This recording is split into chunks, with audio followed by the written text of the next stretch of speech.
d'abord, avant tout, je vous remercie de m'avoir invité. Le problème est toujours de s'adapter très rapidement à la nature du public. Donc là, on m'a dit que j'avais affaire à un public d'horizons très variés encore. Mon exposé ne va pas parler d'intelligence artificielle. D'ailleurs, je vois que cette expression s'est ancrée parce que par deux fois, alors que le titre est différent, j'avais substitué intelligence par vie. Par deux fois, on a refait allusion à l'intelligence artificielle. Alors, c'est vrai que mon laboratoire à Bruxelles est un gros laboratoire d'application autour de l'intelligence artificielle, mais ici, je vais essentiellement vous parler de vie artificielle. Alors, très rapidement, je vais vous faire la différence entre ces deux domaines. Alors, le plan de ma présentation sera le suivant. Je vais d'abord vous faire une introduction à ce domaine que j'espère, enfin je présume, doit être relativement non familier à la majorité d'entre vous. Il y a bien sûr le mot vie et il y a le mot artificiel. Artificiel vient relier, bien sûr, c'est la partie informatique. Et la première chose qui me semble, je dirais, important de faire, c'est de vous donner une vision de ce qu'est la vie par les informaticiens. Voilà. Donc je suis un informaticien, je suis un passionné, un féru d'informatique. Je trouve que cet objet est largement sous-exploité encore aujourd'hui dans les sciences. Chaque jour, je suis un peu plus surpris. En plus, c'est certainement le domaine de la technologie. Malgré l'A380, je reste persuadé que c'est le domaine de la technologie qui est le plus prometteur et le plus explosif, et c'est celui qui influence le plus la société. Enfin, il y a un tas d'aspects liés à cette technologie-là, mais cette technologie-là n'a cesse de me fasciner. Et elle a comme une espèce de terrain de chasse de virtualiser tout ce qu'elle touche, hein, puisqu'on virtualise les livres, la musique, le cinéma, l'argent. Certains se sont, je dirais, mis en tête il y a quelques années, il y a 40-50 ans, de virtualiser l'intelligence, la conscience. Et maintenant, le dernier terrain de chasse de ces informaticiens gourmands, démolissant la chose naturelle pour la remplacer par, je dirais, sa substance fonctionnelle, c'est la vie, c'est de ça dont je vais vous parler. Donc la vie artificielle vue par les informaticiens. Et je reste, si vous voulez, un informaticien pratique, et j'aime aussi faire des choses qui servent à la société, donc alimenter l'industrie par des artefacts utiles. Et la vie artificielle a également débouché sur quelques réalisations d'applications industrielles qu'on retrouve d'ailleurs aujourd'hui très diffuses dans les industries. Et je mettrai parfois ma casquette d'ingénieur et je vous montrerai que ce n'est pas que de la spéculation onirique autour de la biologie. Il y a aussi des applications très concrètes de la vie artificielle. Alors, très rapidement, une introduction. Je crois que j'ai 1 heure d'exposé, donc je vais essayer de passer parfois très vite sur certains transparents. Donc, en fait, l'idée de la vie artificielle, c'est très simple, c'est s'inspirer du vivant, là, le vivant défini par les biologistes, et essayer de reproduire dans les substrats artificiels, donc essentiellement informatiques et dans une partie un peu plus marginale robotique, les mécanismes inhérents au vivant. Alors pourquoi? Je dirais à deux fins. La première, c'est de faire de la science, c'est-à-dire essayer de mieux comprendre ce vivant, et mieux le comprendre en essayant de reproduire certains mécanismes à partir de programmes, à partir de logiciels, à partir de robots. Et la deuxième, c'est, je dirais, le volet ingénieriste, c'est de s'inspirer du vivant à la fin de construire des artefacts utiles. Bien sûr, la vie artificielle met en avant une vision essentiellement fonctionnelle du vivant, où le matériel ne joue aucun rôle. La preuve en est, c'est qu'on essaie de reproduire ce vivant dans un matériel qui n'a rien, je dirais, à reprendre au matériel biochimique qui caractérise aujourd'hui tous les organismes vivants tels qu'on les connaît. Pas de carbone, mais du silicium dans mon ordinateur. Et donc, l'idée essentielle, si vous voulez, de la vie artificielle, c'est que le matériel qui est aujourd'hui le matériel du vivant, c'est pratiquement une contingence naturelle, mais ce matériel n'est pas du tout indispensable à la reproduction du vivant. Donc ça, c'est l'idée forte. Ce n'est pas indispensable à la reproduction du vivant, c'est le fonctionnel, l'aspect fonction qui est indispensable. Donc dans cette vision-là, c'est la fonction qui crée l'organe. Le matériel est, je dirais, sous-tendu par la fonction, et n'importe quel autre matériel, notamment le matériel informatique, peut reproduire ces fonctions. Alors vous allez me dire que ce n'est pas très nouveau. En effet, l'idée de reproduire du vivant dans des artefacts est une idée vieille comme je dirais la naissance de ces artefacts. Et alors là, je vous montre quelques transpas. Et ça, c'est le canard de Vaucanson qui a été un des premiers automates célèbres dans le 18e. Ce canard faisait déjà un tas de choses que pas mal de nos petits animaux robotiques font aujourd'hui. Donc, le canard faisait du bruit, était capable de certaines déjections, enfin s'alimentait. Donc, il y avait déjà toute une volonté de reproduire les caractéristiques vivantes du canard. Et là, je le parallélise avec notre fameux Aibo du robot du XXe siècle, mais qui est finalement assez semblable au canard de Vaucanson. Le créateur, puisqu'il en faut un, de la vie artificielle, c'est l'Américain qui s'appelle Langton, qui a créé l'Institut, qui fait partie des créateurs de l'Institut Santa Fe. En fait, la vie artificielle a aussi un lieu de naissance, si vous voulez, qui est le Santa Fe, qui est un magnifique petit village dans le Nouveau-Mexique, dans lequel il y a énormément de physiciens de la complexité, dont ce Chris Langton qui a créé la vie artificielle. Alors en fait, j'avais été invité, c'est comme ça que j'ai la chance de vous rencontrer, c'est que par la connexion, c'est l'exobiologie, puisque j'avais été invité à une école d'exobiologie, et les connexions sont évidentes, puisque la raison pour laquelle on m'avait invité, c'est qu'une des grosses préoccupations de l'exobiologie, c'est de découvrir de la vie ailleurs. Le problème de découvrir de la vie ailleurs, ça commence aussi par une caractérisation du vivant. Et donc, en fait, une caractérisation du vivant qui pourrait être telle qu'un robot qu'on enverrait sur une planète, bon, on a parlé ici de projets d'envoi de robots sur des planètes, qu'un robot pourrait détecter, retrouver du vivant dans des mondes autres que la Terre. Et donc, en fait, les exobiologistes ont proposé des définitions du vivant qui sont des définitions extrêmement fonctionnelles. Pour parler de deux Américains que j'ai eu l'occasion de bien rencontrer, de bien connaître, il y a une des premières définitions exobiologiques, c'était un certain Joyce qui dit bon, la vie est un système chimique auto-entretenu capable d'évolution darwinienne. Vous voyez que ce qui est intéressant dans cette définition, c'est que nulle part n'est fait allusion à une quelconque matérialité. On ne dit pas la vie, le carbone est essentiel à la vie, par exemple. On parle de fonction, donc l'auto-entretien est une fonction. Alors je ne dis pas que c'est une bonne définition, mais ce qui m'intéresse dans cette définition, c'est que c'est vraiment les aspects fonctionnels. Et pour n'en citer qu'une des plus récentes, de 2003, de certains Clark qui travaillent à la NASA, bon, je vous laisse la lire, mais vous voyez que de nouveau, c'est les aspects fonctionnels qui sont mis en évidence. Bien sûr, la reproduction, est un des aspects fonctionnels qui caractérise le vivant. Cette capacité aussi à affecter un flux d'énergie qui la traverse, à ses fins propres, cette faculté d'auto-maintien, tout ça sont généralement des étiquettes fonctionnelles que l'on impose sur un organisme dont la matérialité est finalement laissée généralement sous le boisseau. En fait, on ne s'intéresse pas trop à cet aspect-là. Donc, bon, alors, quand on est un adepte de la vie artificielle, on ne se risque pas à une définition du vivant. Moi, j'ai tendance à penser que les scientifiques sont les moins bien placés pour définir des choses comme le vivant, la conscience. J'ai énormément de problèmes avec cette attitude définitionnelle de la science, ou la définition de l'univers, la définition du ciel. Le scientifique ne s'intéresse pas à définir le ciel, il s'intéresse à étudier certaines parties, fonctionnalités du ciel, mais il n'y a pas où commence le ciel, enfin, où commence le vivant, où s'arrête-t-il. J'ai toujours un gros problème avec les définitions.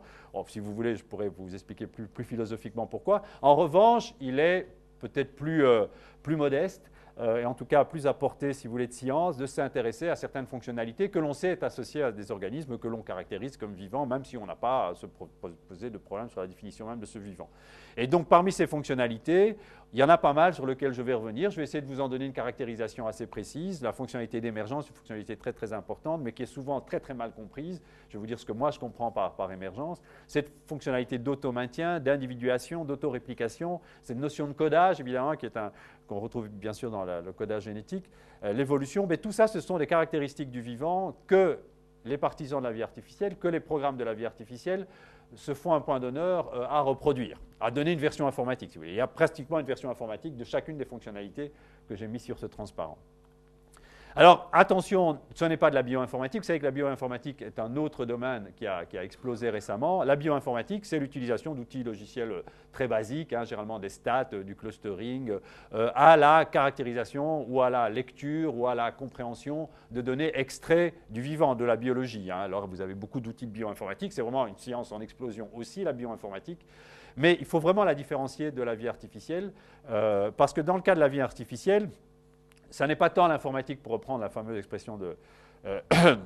comment s'appelle-t-il encore? Ce n'est pas l'informatique qui va à la bio, mais l'inverse, c'est le bio qui va à l'informatique.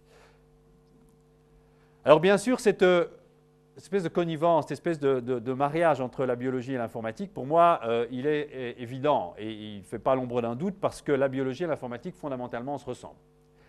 Alors pourquoi je dis ça? Eh bien parce qu'il y a une chose qui vraiment assemble, réunit la biologie et l'informatique, c'est que clairement les deux fonctionnent à différents niveaux d'abstraction. Je vais clarifier ça par la suite.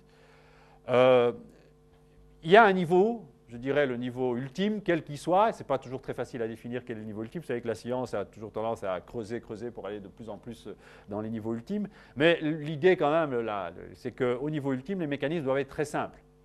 C'est que, je dirais, la nature doit être basée, je dirais, dans son niveau le plus élémentaire, sur des propriétés, des mécanismes assez simples. La nature a un temps infini pour essayer des choses. Et là, vous avez tout ce, je dirais, lié à la biologie, toute la théorie sélectionniste qui permet d'essayer un tas de mécanismes et de sélectionner ceux qui ont une portée, enfin ceux qui survivent, ceux qui ont une certaine adaptabilité. Et de même, la nature et l'informatique utilisent la force brute pour faire émerger ou trouver des solutions complexes. Vous savez qu'un ordinateur, c'est fondamentalement idiot. Hein. Au niveau ultime, ce sont des portes ou, and. Le fondement informatique, si vous voulez, ce qui fait fonctionner l'ordinateur, ce sont des portes d'une simplicité déroutante. Hein.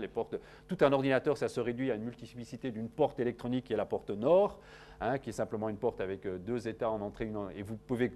Toute l'informatique se résume simplement à un assemblage de cette seule porte d'une simplicité déroutante. Alors, pourquoi la nature? Alors là, je ne vais pas faire un cours d'informatique. Bien sûr, je suis un informaticien, donc ça me tient à cœur, mais je ne vais pas du tout. Mais ici, simplement, ce sont les différents niveaux d'abstraction d'un ordinateur. Par exemple, vous avez ici le niveau ultime. Alors, j'ai fait une analogie avec la biologie, vous m'en excuserez, simplement pour vous montrer que, de fait, il y a une poussée dans les niveaux d'abstraction. L'ordinateur à son niveau ultime, ce sont ses portes électroniques. Ça, c'est extrêmement simple. Hein. Les voilà, d'ailleurs, ces portes électroniques. Quand vous réunissez ces portes électroniques, vous faites des circuits, et ces circuits ont des nouvelles fonctionnalités. En l'occurrence, par exemple, ici, cette nouvelle fonctionnalité, c'est un additionneur. Ça, c'est un additionneur, c'est ce qui vous permet de rentrer deux nombres binaires en entrée et vous donner le résultat de l'addition en sortie. Mais vous voyez que l'additionneur est un assemblage de portes électroniques. L'additionneur est une nouvelle fonctionnalité. Okay. La grosse différence entre, bien sûr, l'informatique et la biologie, c'est que l'informatique, c'est top-down, alors que la biologie, on suppose jusqu'à présent que ça ne peut pas être top-down, c'est bottom-up. Ça veut dire que en informatique, il y a un ingénieur qui sait qu'il veut faire ça, et donc il conçoit, si vous voulez, les circuits de manière à avoir ça. Le problème, évidemment, de cet ingénieur, c'est qu'il devrait normalement, théoriquement, on l'espère, disparaître de la biologie. Ou du moins, pour reprendre la fameuse expression de Dawkins, si ingénieur il y a, il se doit d'être aveugle. C'est-à-dire qu'en fait, c'est vraiment par des systèmes de combinaisons pratiquement aléatoires qu'on peut faire aboutir, et je dirais faire émerger dans ce sens-là, justement, c'est ma définition du terme, on peut faire émerger une fonctionnalité nouvelle qui serait l'addition et la sélectionner parce qu'elle a une utilité. C'est comme ça que fonctionne éventuellement la poussée en complexité de la biologie, alors que l'ingénieur informaticien fonctionne essentiellement dans l'autre sens, fonctionne de manière bottom-up. Alors, ici, je vous montre quelques réalisations informatiques, quelques écrans d'ordinateur. Ce sont des mondes complexes. Hein, bien sûr, ce sont des mondes complexes, croissance d'un organisme végétal, c'est quelque chose qui a une espèce de connotation un peu biologique, simulation d'aquarium, d'écosystèmes animaux, tout ça sont des réalisations informatiques. Et ce que l'ordinateur aujourd'hui nous permet de comprendre, et je vais souvent revenir là-dessus, c'est que par, je dirais, l'itération dans le temps et dans l'espace de règles extraordinairement simples, on peut aboutir à des simulations très complexes. Mais pour pouvoir défricher cette simplicité, pour pouvoir retrouver cette simplicité, vous avez besoin de l'ordinateur. Parce qu'aujourd'hui, il est pratiquement impossible, par d'autres outils, par la mathématique, c'est quasi impossible, de pouvoir travailler à différents niveaux d'abstraction. C'est-à-dire de pouvoir retrouver le simple qui se cache derrière la génération de formes complexes, telles la croissance d'un organisme végétal, le fonctionnement d'un écosystème, etc. Donc il faut l'ordinateur, c'est pour ça que je prends cette métaphore, c'est que l'ordinateur est aujourd'hui le meilleur microscope pour pouvoir retrouver le simple, hein, les niveaux ultimes, ces niveaux simples qui sous-tendent le fonctionnement de ces organismes. Alors juste pour continuer avec l'historique, donc simplement la vie artificielle est née dans les années 80 et bon, moi j'ai eu un petit apport historique puisque j'ai organisé les premières conférences de vie artificielle en Europe. Donc la première à Paris en 91 et la deuxième à Bruxelles en 93. Et puis depuis, il y a comme ça une succession de bons. Alors parmi les influences historiques, très clairement, il y a dans la vie artificielle un comeback de la systémique, de la cybernétique, toutes ces grandes idées qui ont fleuri dans les années 50, 40, 50, et puis qui se sont dissolues dans un tas d'applications maintenant scientifiques qui sont beaucoup plus précises, comme la théorie du contrôle, par exemple, ça c'est un débouché de la cybernétique. Il y a cette espèce beaucoup de slogans un peu tapageurs qu'on trouve dans la vie artificielle étaient déjà présents dans la systémique et la cybernétique des années 50. Mais il s'avère qu'à mon avis, il y a des raisons pour lesquelles aujourd'hui cette vie artificielle revient au goût du jour. Je pense qu'il y a l'accroissement de la puissance informatique et il y a aussi une meilleure compréhension des phénomènes dits non linéaires, des phénomènes émergents qui étaient très mal compris dans les années 50. Vous savez que depuis une trentaine d'années, la physique a beaucoup repensé tous ces phénomènes-là et ça a beaucoup nourri bien sûr la vie artificielle. Alors, une des autres, là je fais le lien avec l'intelligence artificielle, comme on m'a présenté par 2 fois comme étant un expert en intelligence artificielle, il m'importe de faire le lien en intelligence artificielle. Pourquoi ce switch de l'intelligence artificielle à la vie artificielle? Eh bien, parce que j'aurais tendance à dire qu'en intelligence artificielle, aujourd'hui, on a tout dit. Alors, je vais être un peu provocateur vis-à-vis de mes collègues de l'intelligence artificielle, mais on a le meilleur joueur d'échecs du monde. Bon, ben c'était le Graal de l'intelligence artificielle, d'avoir le meilleur joueur d'échecs du monde. On a le meilleur joueur d'échecs du monde. On comprend comment faire. Alors, je ne dis pas qu'il joue comme un être humain, mais on s'en fout. On a le meilleur joueur d'échecs du monde. On a un des meilleurs calculateurs, résolveurs de théorèmes. L'ordinateur a aujourd'hui atteint d'une certaine manière les performances cognitives que ses concepteurs des années 50 lui souhaitaient. En revanche, aucun ordinateur ne perçoit correctement. Aucun ordinateur n'est capable de reconnaître un visage. Aucun ordinateur n'est capable de se déplacer dans un environnement avec la fluidité, l'aisance, l'habileté d'un être humain. Et la raison pour cela, c'est que l'intelligence artificielle a fait une espèce de pari qui est à mon avis un pari fort, c'était de négliger le biologique. L'intelligence artificielle, c'était de dire les fonctions cognitives sont totalement désolidarisées du support biologique. On n'a pas besoin d'un cerveau pour être intelligent. On a besoin d'un cerveau machine, mais le cerveau machine tient tellement peu du cerveau biologique qu'on est capable de faire sans cela. Et c'est vrai jusqu'à un certain point. Un système expert qui diagnostique, je dirais, une maladie n'a pas besoin d'un réseau de neurones. Il fonctionne avec des principes de déduction logique qui ne s'inspirent en rien, enfin qui n'ont pas besoin d'un substrat matériel. En revanche, personne aujourd'hui ne dirait que la perception visuelle n'a pas besoin d'un cerveau. On a besoin du biologique pour reproduire certaines des fonctionnalités qui ont échappé complètement à l'intelligence artificielle. Donc en fait, la vie artificielle, si vous voulez, a simplement marqué le grand retour de la biologie dans l'intelligence. Pour voir, il faut un cerveau parallèle, il faut un cerveau qui s'adapte, il faut un cerveau qui apprend. Le parallélisme est intrinsèque à la perception. Pour voir un visage, on traite en parallèle des millions d'informations. Et si on est capable de traiter en parallèle des millions d'informations, c'est qu'on a un cerveau constitué de centaines de millions de neurones ou centaines de milliards de neurones qui sont capables de traiter ces informations en parallèle. Donc il faut du parallélisme, il faut de l'adaptabilité, il faut de la plasticité, et ça c'est la vie artificielle. Et c'est pour ça qu'il y a aujourd'hui dans les laboratoires du MIT, la créature qui a le plus d'intérêt, c'est ça, c'est-à-dire ce genre de petit lézard. Pourquoi ce lézard m'intéresse plus que Kasparov? Parce que c'est ce lézard qui va sans doute nous permettre de comprendre, alors ça ce sont des grands paris des chercheurs du MIT, c'est ce lézard, alors je passe aussi, je fais évidemment beaucoup de raccourcis, mais c'est pour vous donner une espèce de patchwork un peu de ce qui se fait en vie artificielle. Ce lézard va être sans doute beaucoup plus informatif dans les années à venir sur la naissance de l'intelligence, de la capacité de raisonnement, que ne l'est le jeu d'échecs, si vous voulez. Donc on pense, des chercheurs les chercheurs les plus porteurs, les plus importants dans ce domaine de la robotique animale, pensent qu'il faut repasser par les fonctionnalités très simples des organismes, comme justement la perception, l'évolution dans un environnement, l'adaptation, pour pouvoir comprendre des fonctionnalités cognitives éventuellement plus compliquées, comme le raisonnement ou le jeu. Alors, comme beaucoup de nos disciplines aujourd'hui, c'est une discipline extrêmement interdisciplinaire. Alors, ce que vous voyez ici, ces 3 axes, c'est que la vie artificielle, c'est-à-dire la reproduction informatique de comportements vivants, a plusieurs, je dirais, manières d'interagir avec les scientifiques. La première, je dirais la plus modeste, c'est de montrer des programmes qui sont inspirés de la biologie. Vous allez voir des programmes d'écosystèmes, vous allez voir des programmes d'évolution génétique, vous allez voir des programmes de réseaux chimiques, vous allez voir des petits robots animaux.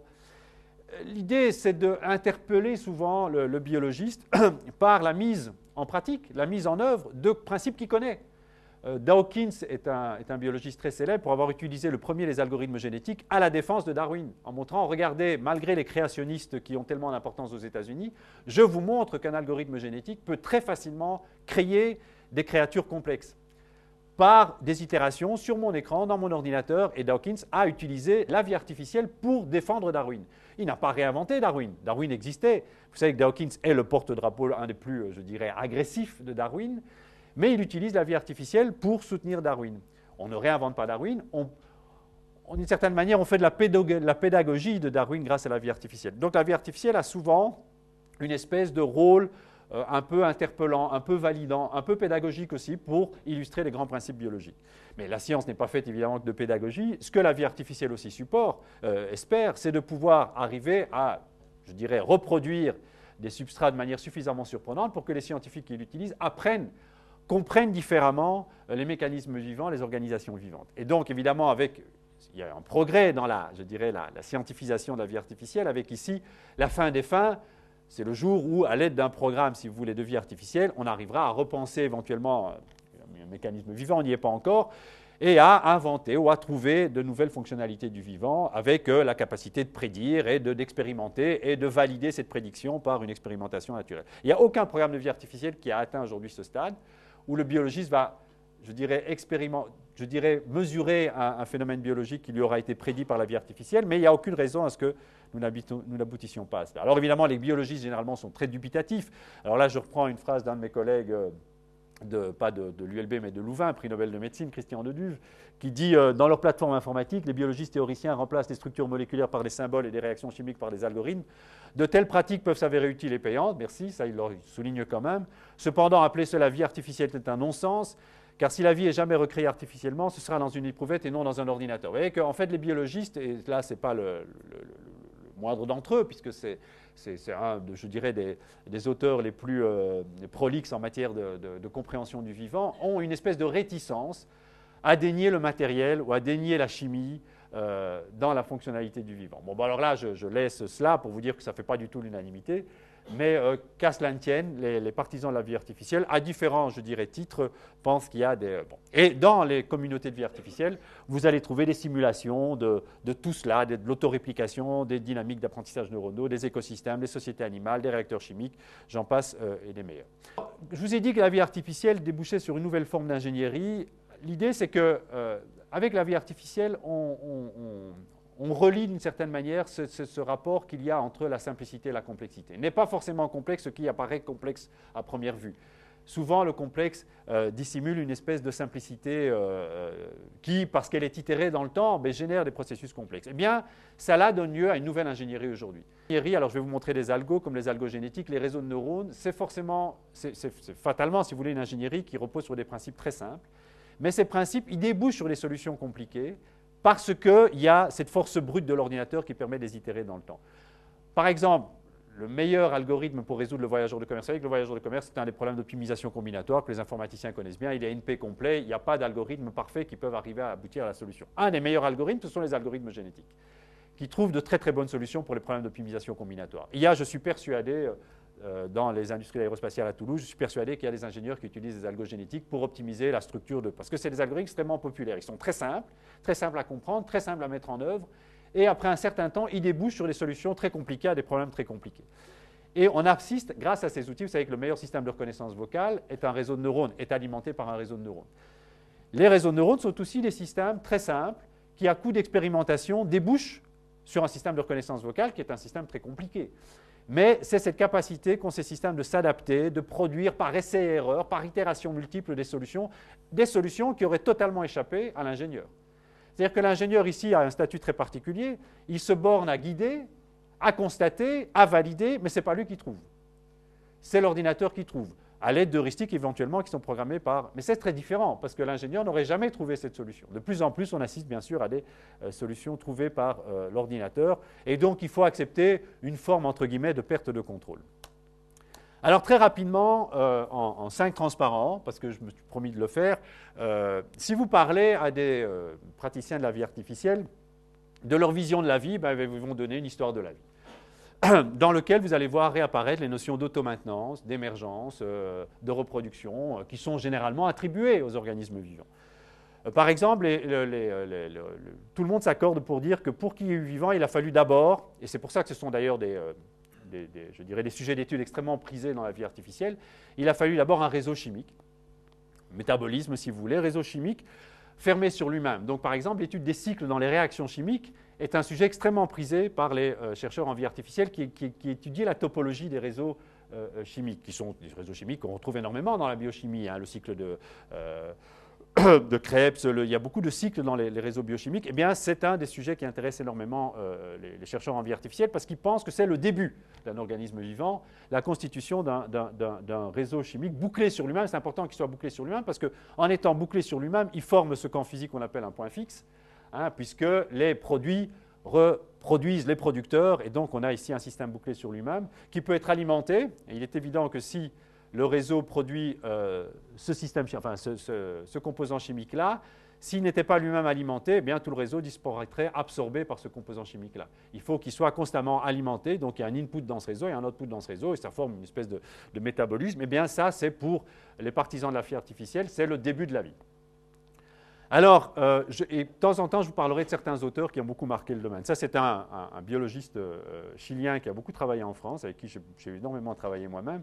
Il s'appelle Francisco Varela, qui est responsable de certaines définitions de la vie qui ont, eux, se sont risqués à des définitions du vivant, qui ont fait pas mal d'adeptes dans la vie artificielle. Bon, voilà une définition de Varela. La vie est un système qui peut s'auto-maintenir par l'exploitation et la production de ses constituants internes, de sources énergétiques et nutritives externes.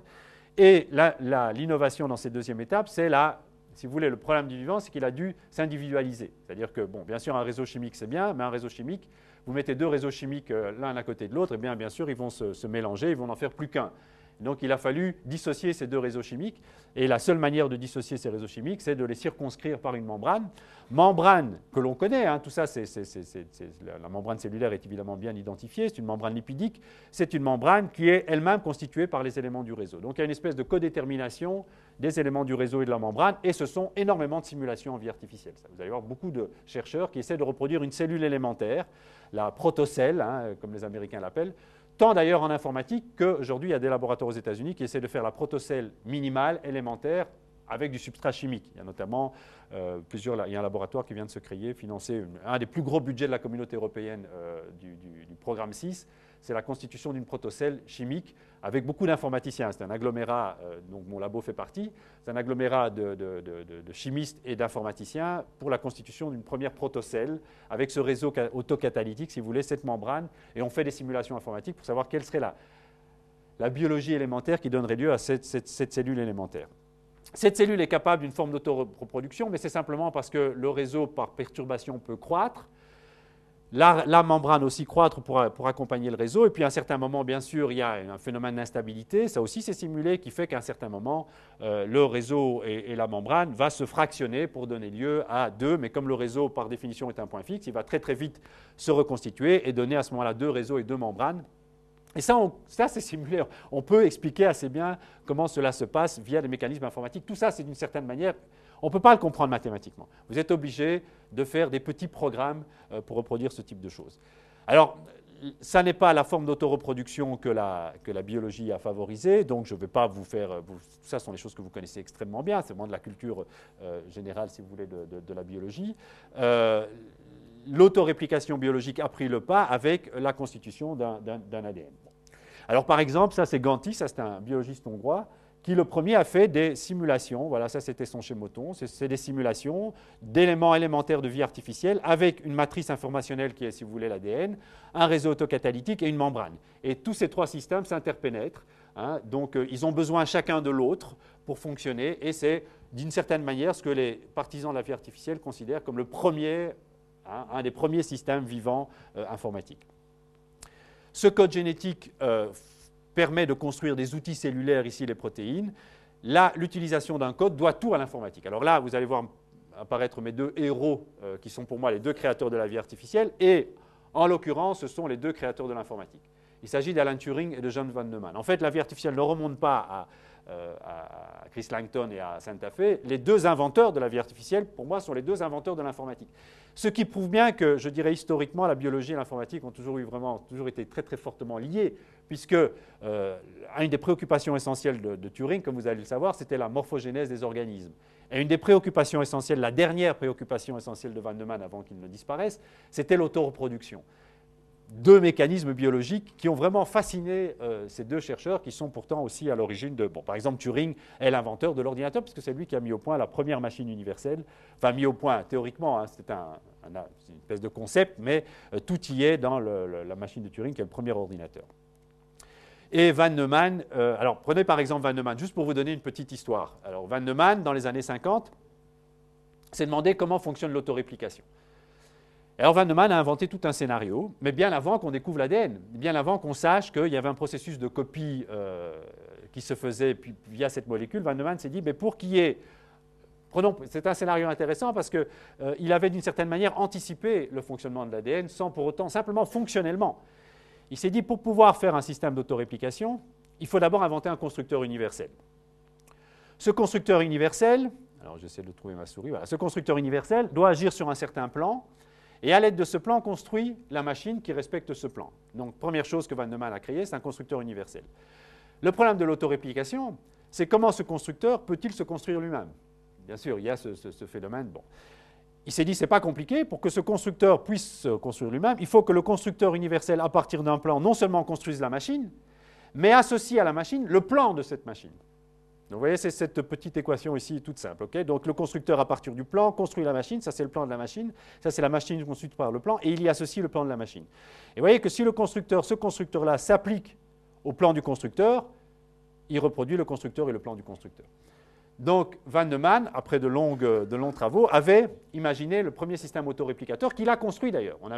Van Neumann a construit, je vais vous en montrer un d'autoréplicateur. Van Neumann a construit le premier système d'autoréplication dans les années 50.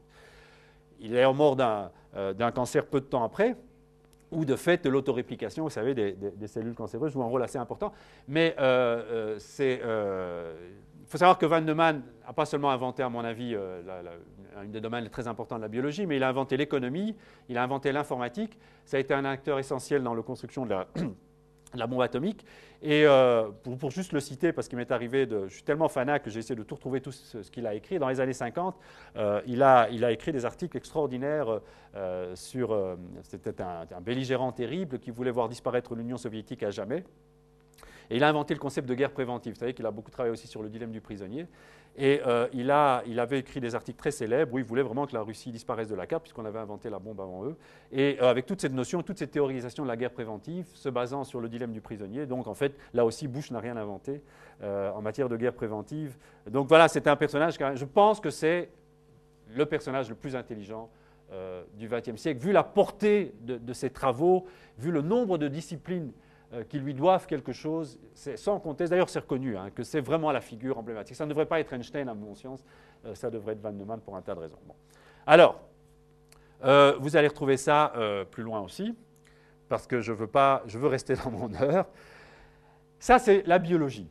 Maintenant, je vais vous montrer, quand vous êtes dans la vie artificielle, il y a les différentes leçons du vivant qu'on essaie de reproduire informatiquement. Alors, la première leçon, c'est cette idée d'émergence. Je vous ai beaucoup parlé déjà d'émergence. C'est quoi l'émergence? Alors, l'émergence, c'est l'idée que des processus très simples, itérés dans le temps et dans l'espace, peuvent faire apparaître des fonctionnalités nouvelles à un autre niveau de lecture. C'est-à-dire qu'en fait, dans l'émergence, il faut au moins deux niveaux de lecture. Il faut le niveau où sont codées les fonctionnalités très simples, et il faut un nouveau niveau de lecture ou il faut presque un nouveau vocabulaire et dire, voilà, il y a des nouvelles choses qui se passent, mais qui sont sans contrepartie dans, je dirais, les fonctionnalités sous-jacentes. Alors, mon exemple favori, en tout cas pédagogiquement favori, après, c'est celui-là. J'espère qu'il va tourner, parce que j'ai toujours un peu peur avec les programmes, parce que je viens de me rendre compte que, voilà, bon, on va essayer, si ça ne marche pas, il y aura d'autres programmes. Ça risque d'être un peu plus lent que normal, mais... c'est pas très grave. Voilà. Alors, ça, c'est des fourmis, etc. Et en fait, une des choses qui a toujours intéressé les éthologistes, en fait, ceux qui s'intéressent au comportement des fourmis, c'est la faculté qu'ont les fourmis à faire des trajectoires très courtes. Donc, des lignes droites, si elles ne sont pas tout à fait droites, ce n'est pas très grave. Des trajectoires très courtes entre leur nid et une source de nourriture. Donc, en fait, les fourmis constituent des trajectoires très courtes. Donc, voilà une simulation informatique du comportement collectif des fourmis. Vous voyez apparaître ces trajectoires de phéromones qui sont cette substance que les fourmis émettent. Alors, comment les fourmis font la trajectoire courte? Il faut savoir que la trajectoire courte, c'est moi qui dis qu'elle est courte, mais les fourmis, évidemment, n'ont pas la moindre idée qu'elle est courte. Les fourmis, ils n'ont pas un guide, ils n'ont pas une carte de l'environnement. Donc, le fait que la trajectoire est courte est simplement lié à deux mécanismes très simples que les fourmis mettent en œuvre. La première, c'est qu'elles déposent un gradient de phéromones, je dirais, constant. Première règle, donc les fourmis déposent ce gradient de phéromones. La deuxième règle, c'est ce que vous voyez ici, c'est illustré par ce transparent. La deuxième règle, c'est quand les fourmis déposent un gradient de phéromones, quand il y a une bifurcation, c'est-à-dire que quand il y a deux chemins, très très rapidement, c'est le chemin le plus court qui va s'enrichir le plus de phéromones. Si vous prenez les fourmis qui vont dans les deux sens, ça c'est très très naturel, puisque bon, puis comme vous le voyez, vous comprenez pourquoi dans cette simulation. Ici vous voyez deux traits de phéromones, ici vous avez un trait de phéromone. La deuxième règle que les fourmis suivent, c'est dès qu'il y a deux chemins, elles prennent celui qui sent le plus, celui qui a le plus de phéromones. En fait, c'est une règle, si vous voulez, auto-amplifiante, parce que de plus en plus de phéromones vont être dans le chemin le plus court, et plus il y a de phéromones, plus il y a de fourmis, plus il y a de fourmis, plus il y a de phéromones. Et au bout d'un certain moment, toutes les fourmis vont prendre le trajet le plus court. Le trajet le plus court est pour moi une fonctionnalité émergente, puisque en fait, nulle fourmi prise élémentairement n'a œuvré, si vous voulez, dans la découverte du chemin le plus court. Alors, juste pour vous montrer un un point d'intersection entre l'ingénierie et la biologie, c'est que nous avons développé dans mon laboratoire le meilleur routeur Internet. Vous savez qu'aujourd'hui, il y a un grand problème qui est d'accélérer le transfert des documents sur Internet, et le réseau Internet est un vrai réseau plein de bifurcations. Vous savez que chaque routeur est une bifurcation et il existe un algorithme de routage qui permet chaque fois qu'un document doit circuler d'un nœud du réseau à un autre, de savoir quel est le trajet le plus court. Vous voyez, la trajectoire la plus courte. Donc les fourmis et les paquets Internet ont le même problème, de choisir le trajectoire le plus court. Et en fait, le meilleur algo aujourd'hui pour choisir le trajectoire le plus court est un algo fourmi, qu'on a mis au point dans le labo, qui a été breveté, etc. Il n'est pas encore implémenté, mais ça ne devrait pas tarder. Et en fait, cet algo fourmi fonctionne exactement comme les fourmis. C'est comme si les paquets Internet déposaient un certain phéromone et les autres paquets Internet dans leur suite choisissaient les trajets où le plus de phéromones étaient concentrés. Donc en fait, une simple inspiration qui est celle de cet algo fourmi a conduit à un algo extrêmement puissant de routage. Notamment, c'est aussi un algo qui marche très bien sur le voyageur de commerce, parce que le voyageur de commerce est aussi un problème de routage. Quelle est la route la plus courte qui mène d'une ville à une autre? Bon. Alors, le comportement collectif des animaux a été extrêmement inspirateur pour un tas de personnes, pas seulement d'ailleurs les ingénieurs. Vous avez aussi, si j'arrive à le faire tourner, vous avez aussi ceux qui s'intéressent au comportement collectif, par exemple, ici par exemple des oiseaux. En fait, ce comportement collectif, pourquoi je vous le montre? Parce qu'aujourd'hui, beaucoup de films produits à Hollywood utilisent ce genre d'algorithme pour faire fonctionner, par exemple, Jurassic Park, quand vous avez tous ces dinosaures, ou beaucoup de dessins animés, quand vous avez des comportements collectifs d'animaux. En fait, ce sont les algorithmes de vie artificielle qui sont utilisés.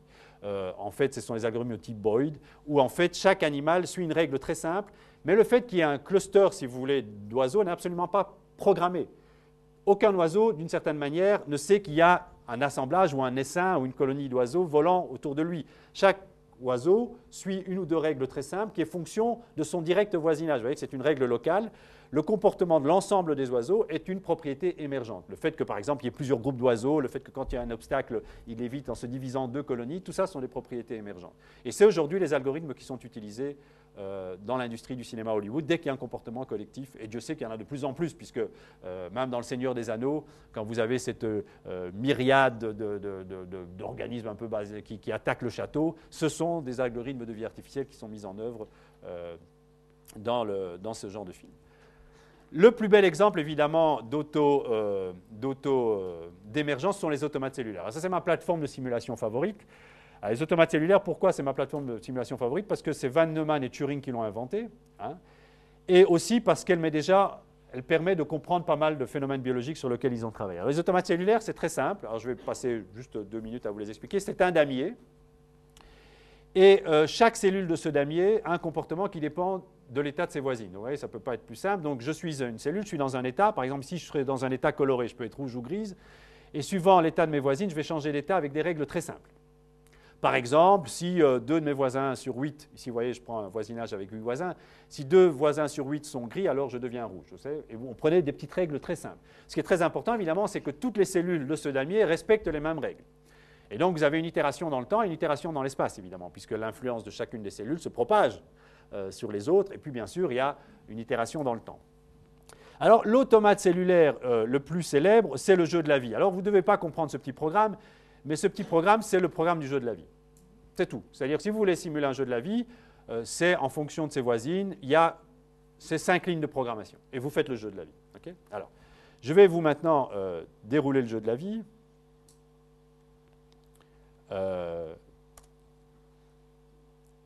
Alors, je prends le jeu de la vie.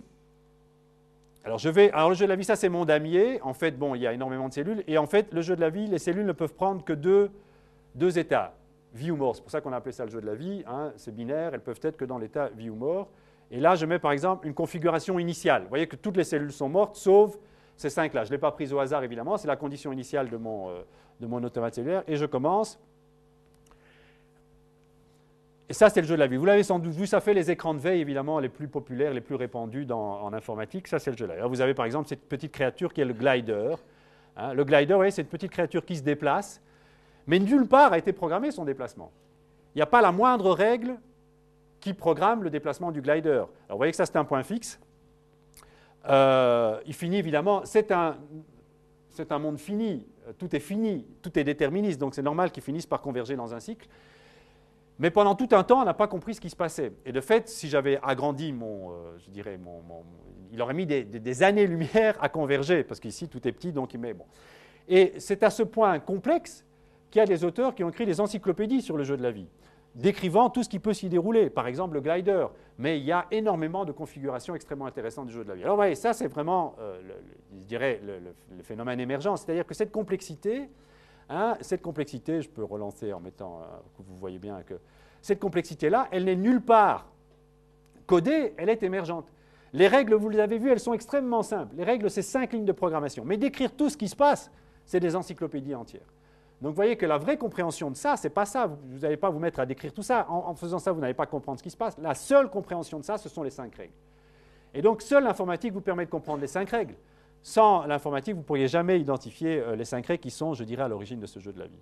Alors, je vais le laisser ici en tournant parce que Alan Turing, toujours lui, s'est dit, tiens, mais avec un automate cellulaire, est-ce qu'on ne pourrait pas expliquer, par exemple, les robes animales ou les robes des coquillages? Dans les années 50, il a écrit un papier qui restait d'ailleurs perdu dans ses documents, personne ne s'y est intéressé, puis dans les années 70, on a retrouvé ce papier, on s'est rendu compte qu'il avait dit énormément de choses dans ce papier. Il s'est dit, est-ce que des automates cellulaires ne peuvent pas produire des formes intéressantes qui sont des formes qu'on retrouve dans la nature? Et il a produit plusieurs automates cellulaires dont... alors je vais arrêter celui-là. Alors je vais relancer un automate cellulaire d'un type un peu différent.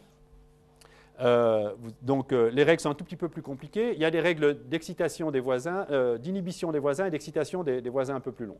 Donc en fait, c'est un règle où chaque cellule a tendance à inhiber son voisinage et à exciter ce qui...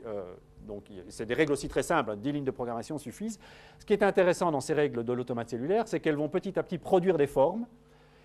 Alors ici, c'est un automate cellulaire très, très, très simple, mais ces formes, on a vu qu'elles étaient extraordinairement fidèles à des formes de la robe de coquillage ou la robe, le pelage animal. On a pu reproduire avec une précision vraiment, vraiment infime les robes de certains organismes naturels. Et donc, de là, l'idée que ces règles qui sont, je dirais, qui font fonctionner cet automate cellulaire sont vraiment les règles, je dirais, incarnées dans les mécanismes biologiques de ces systèmes biologiques qui produisent, mais encore sans l'ordinateur et sans l'informatique, jamais vous n'auriez pu comprendre cette morphogénèse-là.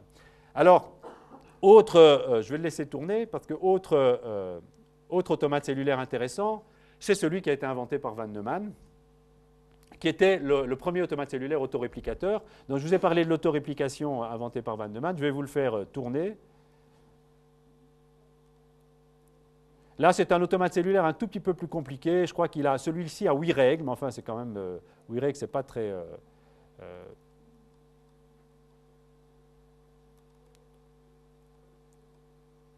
Voilà, c'est un automate cellulaire, c'est-à-dire que les cellules se comportent en fonction du comportement de leurs voisines.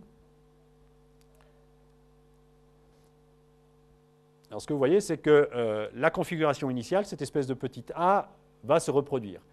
Et en fait, ce système autoréplicatif est vraiment inspiré de la théorie de Van Neumann, c'est-à-dire qu'il y a un système qui lit le plan, qui exécute le plan, et puis qui reconstruit le plan. En fait, le plan est dans le bras du A, le corps du A lit le plan, donc c'est exactement suivant le modèle de Van Neumann. Le problème, c'est que Van Neumann, son premier automate cellulaire, il avait plus de 800 règles, il l'avait trouvé à la main, si vous voulez. Ici, maintenant, on trouve des automates cellulaires très très petits, mais par algorithme génétique, c'est-à-dire on fait des essais et erreurs, et finalement, l'ordinateur trouve les automates cellulaires les plus simples qui s'autorépliquent. Alors, vous voyez, je vous remontre maintenant les deux automates cellulaires, parce que vous avez là les deux contributions des inventeurs de l'informatique, et vous avez les deux origines de la vie artificielle. Van Neumann, Alan Turing, inventeur de l'informatique, inventeur de la vie artificielle, essayant de se préoccuper de la réplication, enfin, de la fonctionnalité de l'autoréplication, essayant de comprendre comment un système peut s'autorépliquer. L'autre essayant de comprendre comment un système peut générer des formes complexes à partir de règles qui sont sans contrepartie. C'est ça qui est important, ces règles sont sans contrepartie, je dirais, avec la structure et l'organisation de ces formes complexes.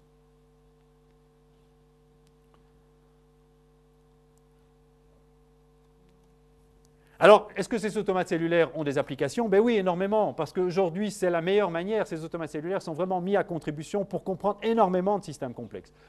le transport, la propagation d'épidémies. Aujourd'hui, les meilleurs modèles de propagation épidémique se servent des automates cellulaires. Ben, ça, on comprend, puisqu'un virus se propage localement.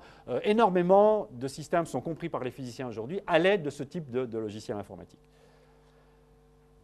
Alors, juste un petit mot sur ma perception à moi de l'émergence. Vous avez vu les choses émerger. Vous avez vu un glider qui émergeait. On peut dire que le glider émerge. Le glider, il n'a pas été programmé dans les règles, donc le glider nécessite un observateur humain. Ce qui m'a toujours préoccupé, moi, dans cette définition de l'émergence, c'est qu'il faut un observateur humain. Moi, je milite, si vous voulez, et je fais des travaux dans ce sens-là, ça c'est des contributions un peu personnelles, pour dire que l'émergence devrait se défaire de l'observateur humain. C'est-à-dire qu'en fait, il faut qu'un système biologique autre, un tierce système biologique, puisse lire le système biologique dans lequel il y a une propriété émergente, sélectionne cette propriété parce qu'elle lui est utile, et à ce moment-là, on pourra parler d'émergence. C'est-à-dire que l'émergence doit être utile à quelque chose. Et donc, ça, je vous passe sous silence, je fais des travaux dans le labo avec des systèmes qui croissent en complexité, et certains niveaux sont sélectionnés par d'autres. Donc, il faut qu'un système biologique puisse calibrer, si vous voulez, sa perception pour pouvoir sélectionner un mécanisme d'émergence. Le gros problème de l'émergence aujourd'hui, c'est que c'est très confus, parce que ce qui est émergent pour un observateur pourrait ne pas l'être pour un autre, puisque c'est l'observateur humain qui décide d'une propriété émergente. Aujourd'hui, maintenant qu'on comprend que les fourmis, comment fonctionnent les fourmis pour faire des courtes trajectoires, est-ce qu'on a encore le droit de dire que c'est émergent ? Ça l'a peut-être été la première fois, mais est-ce que ça l'est encore aujourd'hui ? Donc c'est pour ça que l'anthropomorphisation de la propriété d'émergence est quelque chose qui me perturbe. Je préfère trouver une objectivation de l'émergence, et ma définition de l'émergence, c'est quand un système mécanique sélectionne, si vous voulez, des propriétés à des fins utiles. Alors, je vous ai montré les leçons liées à l'émergence. Un des deuxièmes points d'étude de la vie artificielle, je vous dis, je préfère vous donner un aperçu très général. Après, vous ferez votre marché. S'il y a des choses qui vous intéressent, vous pouvez aller puiser. Si vous voulez, je peux vous donner des références sur des points plus intéressants. C'est sûr que la vie artificielle balaie très large. Vous savez, les informaticiens, ils ont ce don d'ubiquité, ils se mettent un peu partout parce que dès qu'il y a quelque chose qui les interpelle, ils ont envie de le répliquer informatiquement, c'est leur dada. Et donc, il ne faut pas s'étonner à ce qu'ils brassent très large, avec bien sûr parfois les défauts de leurs gros sabots. Ils rentrent dans un territoire, ils disent ça y est, alors je suis victime de ça aussi, donc je suis parfois conscient que mes propos, et j'en assume évidemment l'entière responsabilité, mes propos peuvent choquer, j'ai déjà constaté dans pas mal de communautés, peuvent choquer les biologistes, peuvent choquer en disant enfin c'est tellement simple ce que vous faites. Mais c'est ça qui est intéressant, je veux dire, c'est simple parce qu'on pense que quelque part ça doit être simple. Et nous, on essaie de déchiffrer cette simplicité. Donc ce n'est pas un reproche, nous on veut que ça soit simple. On veut trouver du simple dissimulé dans le complexe. Donc vous me flattez en disant plutôt cela. Donc une des deuxièmes leçons, si vous voulez, c'est ce que je vous ai dit. Pourquoi l'intelligence artificielle a terminé, ou pourquoi est-ce que l'intelligence artificielle n'est plus aussi populaire dans les laboratoires d'informatique de nos universités? C'est parce qu'une des choses qu'elle a eu tendance à négliger dans sa compréhension des organismes intelligents, c'est leur interaction avec l'environnement. Vous avez vu les petits robots que je vous ai montrés, cette espèce de petit insecte? Eh bien, en fait, la vie artificielle a remis au goût du jour la robotique et l'importance d'incarner, si vous voulez, ces programmes dans des robots. Ça, c'est la partie un peu robotique de la vie artificielle. L'importance d'incarner l'intelligence dans ces robots et de faire interagir ces robots avec leur environnement, comme vous voyez ici. Alors là, les mascottes de la vie artificielle, il y en a beaucoup. Ma préférée, malheureusement, je n'ai pas le film. Ma préférée, c'est un singe sur lequel on a travaillé. Alors, je n'ai pas le film, alors justement, parce qu'il était dans un format qui est plus supporté par mon ordinateur. Mais on voyait le singe bouger. En fait, ça, c'est une espèce de gibbon là, qui s'accroche de branche en branche. Il le fait, vous voyez vraiment ce singe s'accrocher de branche en branche. C'est un système extraordinairement complexe, plein de degrés de liberté, parce qu'il y a les bras, les pattes, les genoux, et je crois qu'il y a une cinquantaine de degrés de liberté qu'il faut. Bon. C'est tellement complexe que jamais un ingénieur serait capable de donner le comportement de ce singe. Vous voyez, ce singe fait vraiment se balance, puis se balancer de branche en branche. Et la seule manière d'avoir parvenu à trouver ce comportement, c'est via, je dirais, des algorithmes d'apprentissage. C'est-à-dire qu'en fait, ces degrés de liberté, ces articulations sont codépendantes les unes des autres. Donc, il y a un vrai réseau de dépendance entre ces articulations. Il faut calibrer chacune de ces articulations, mais ça donne évidemment un espace de recherche extraordinairement large. Et la seule manière de circuler dans cet espace de recherche pour trouver la solution au problème, c'est l'apprentissage. C'est-à-dire qu'en fait, ce robot a essayé par lui-même son comportement, et ce sont des apprentissages qu'on appelle par renforcement, c'est-à-dire les robots essaient des choses, mais les programmes aussi essaient des choses. Ça marche ou ça ne marche pas. Quand ça marche bien, on récompense, et petit à petit, le robot, graduellement, comme une espèce de gradient qui suit, le robot va améliorer son comportement et va trouver la solution. Je répète, solution, ici, c'est le cas de pratiquement tous ces robots que vous voyez. Ce qui rend aujourd'hui l'Aibo intéressant, c'est ce petit chien dont les Japonais sont fous, ça a moins de succès chez nous, mais il faut savoir qu'au Japon, presque un ménage sur 5 a un petit Aibo, le petit chien robotique de Sony. Ce qui rend l'Aibo intéressant, c'est son apprentissage. Ça, on ne le sait pas, parce que mais pour avoir beaucoup joué avec l'Aibo, il apprend à s'adapter à son utilisateur. Donc, il apprend à reconnaître la voix de son utilisateur. Il apprend à mieux jouer avec la balle. Il apprend à réagir d'une certaine manière. Donc, il a une faculté d'adaptation. Et cette faculté d'adaptation, c'est ce qui le rend le plus séduisant, je dirais. Et donc, tous ces organismes, ici, c'est le robot, un des premiers robots humanoïdes qui a été fait dans le laboratoire, le même laboratoire où il y a ce petit insecte. Ça, c'est le COG, c'est un robot qui apprend, par exemple, à coordonner ses mouvements. La coordination des mouvements, le fait, par exemple, quand on dit au robot « va prendre ce verre », ben, le robot voit le verre, puis il y a une espèce de feedback positif, il va aller chercher le verre. Tout ça, c'est un apprentissage qui a permis d'y aboutir. L'ingénieur ne peut rien, je dirais de manière top-down, si vous voulez, pour pouvoir aboutir à ce comportement est trop complexe, fait intervenir trop de degrés de liberté, et il faut des algorithmes d'apprentissage qui sont les algorithmes dont je vais parler tout de suite.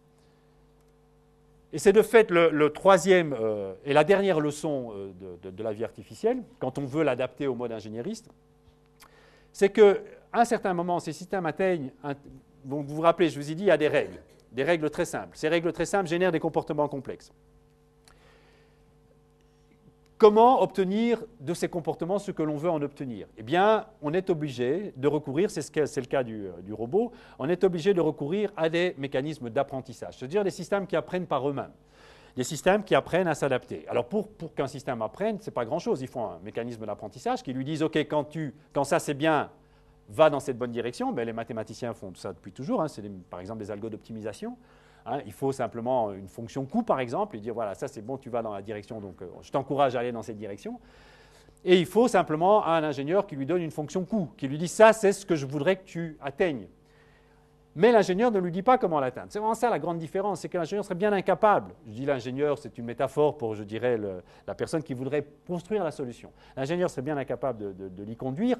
Il faut que le système, par lui-même, apprenne à atteindre sa cible. Et de plus en plus, on va, je pense, vu la complexification de notre monde, enfin avec vous le savez, enfin, je veux dire, ça, cet aspect de perte de contrôle, je pense qu'aujourd'hui, les algorithmes, pour autant, si on veut qu'ils aient un certain degré, je dirais, de performance, vont de plus en plus recourir à des mécanismes d'auto-adaptation, mécanismes qui, par eux-mêmes, apprennent à atteindre leur cible, à satisfaire leurs utilisateurs.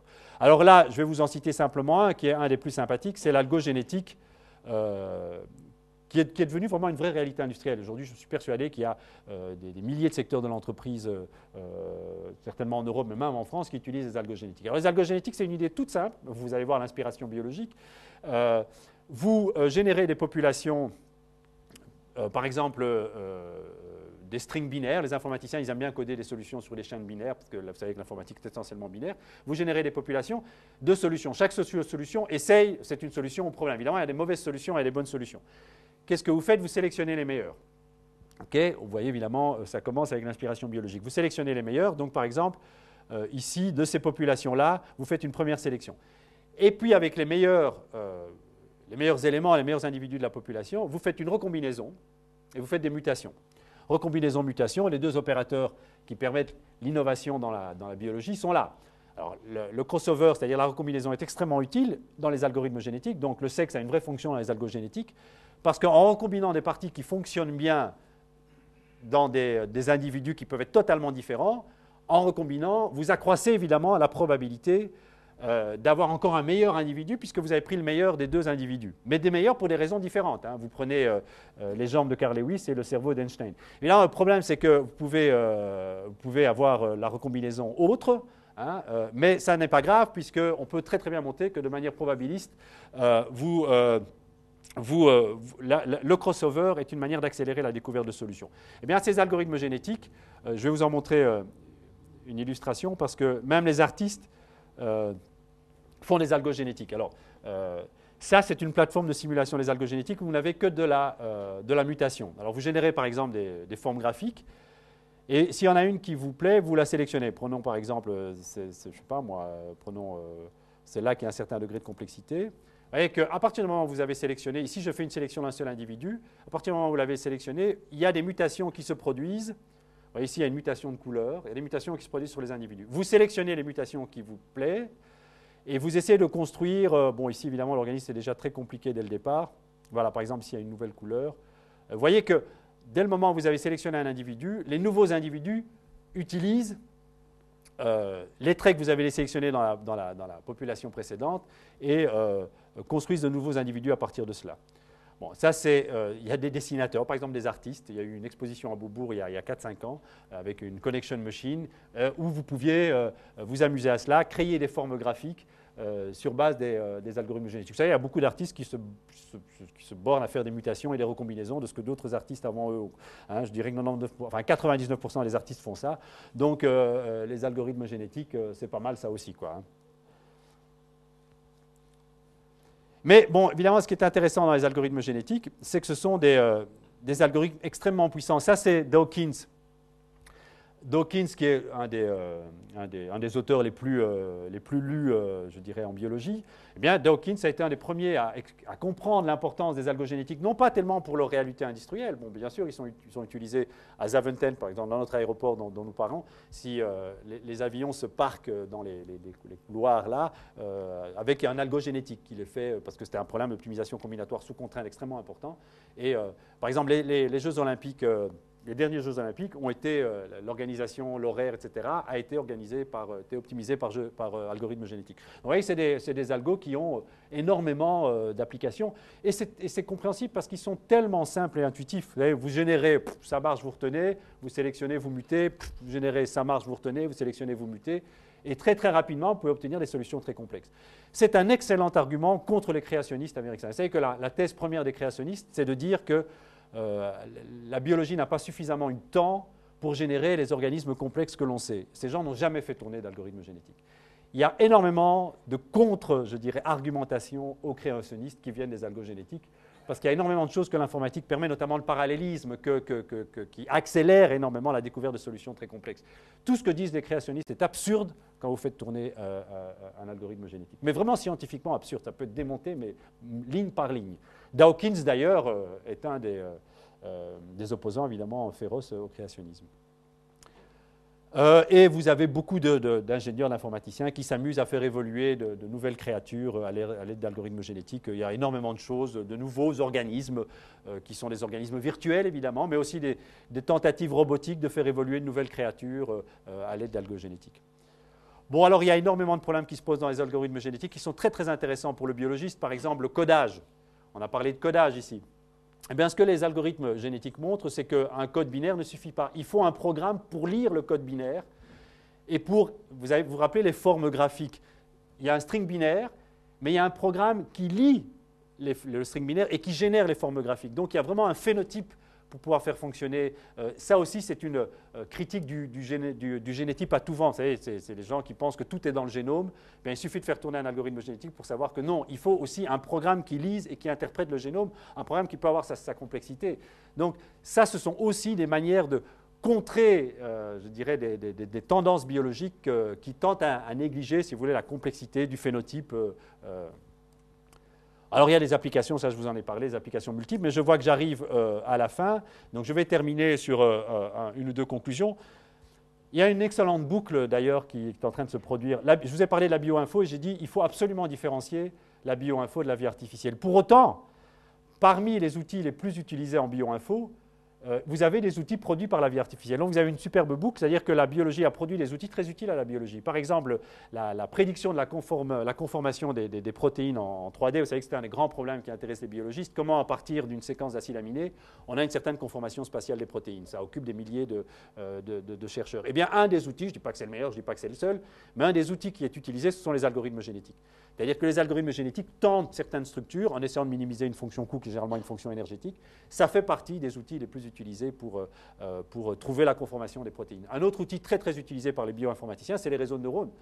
Les réseaux de neurones sont très utilisés par exemple pour les micro-arrays, qui sont une nouvelle lecture des données biologiques. Donc la biologie fournit des outils d'ingénieurs que la biologie réutilise à son tour pour comprendre. Donc il y a une boucle intéressante ici.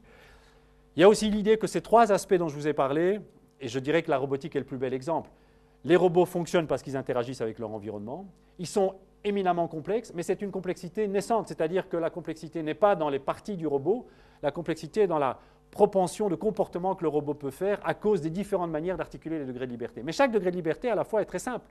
Mais vous en avez tellement, ils sont tellement codépendants, co-articulés, si vous voulez, qu'il y a une complexité qui naît, et qu'à partir de ce moment-là, la seule manière de trouver le bon robot, c'est de faire l'apprentissage. Donc, vous avez vraiment ces trois leçons sont fortement codépendantes. La complexité, l'émergence et l'interaction environnementale. Par exemple, notre algorithme fourmi sur Internet est émergent. On peut dire qu'il est émergent parce qu'il est inspiré des fourmis. Il est adaptatif. Ce que beaucoup d'algorithmes ne font pas sur Internet, vous savez qu'Internet, c'est fondamentalement quelque chose d'adaptatif puisque la charge du réseau change constamment dans le temps. Beaucoup d'algorithmes que les statisticiens utilisent sont stationnaires, c'est-à-dire qu'ils supposent un réseau fixe, parce qu'évidemment, le contre-exemple, c'est Internet. Internet change tout le temps. Bon. Et là, les algorithmes qu'on met en œuvre ont cette capacité d'adaptation. Et donc, ils ont cet apprentissage. Donc, ils interagissent avec l'environnement qui est Internet, qui est cet environnement changeant, qui est vous utilisant votre ordinateur. Dernière question pour le philosophe, est-ce que ce sont vraiment des artefacts vivants? Alors là, je vais terminer sur cette interrogation. Il y a beaucoup de partisans de la vie artificielle qui considèrent que leur organisme a atteint une telle réplication des fonctionnalités propres aux vivants qu'on peut leur attribuer, alors là je fais ça à titre de provocation, c'est toujours bien de finir une conférence par une provocation, qu'on peut leur attribuer le label de vivant. Et il y a eu beaucoup de débats, d'épistémologie. Aux États-Unis surtout, hein, les Européens sont moins friands de ce genre de débat. Je crois qu'ils ont un peu plus de réserve quant à l'attribution du label vivant sur un organisme. Mais il est vrai que certains défendent, et parmi les philosophes très populaires aux États-Unis, le fait que l'aibo soit vivant ou que ce poisson-là soit vivant.